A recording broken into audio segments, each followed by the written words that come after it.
Download ng Winbox. Tapos login. Magbibigay ako ng credential. Yan. Tapos, yan. Punta ka sa queues. Pagpunta mo sa queues dyan, nandyan yung configuration ng LAN 4, LAN 3, LAN 2, tsaka LAN 5. Yung LAN 5 naka-reserve sa piso Wi-Fi. Yung LAN 2 mo, yan. Ito yung global. Saglit lang. Yan.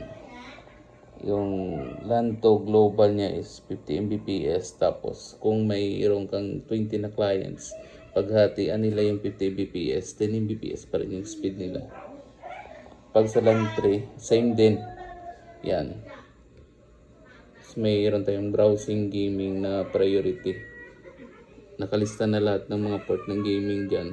Same din dito sa taas. 50 Mbps paghahatian. Yan. Kada port iba-iba yung IP address. 55, 54, 53, 57. Thank you.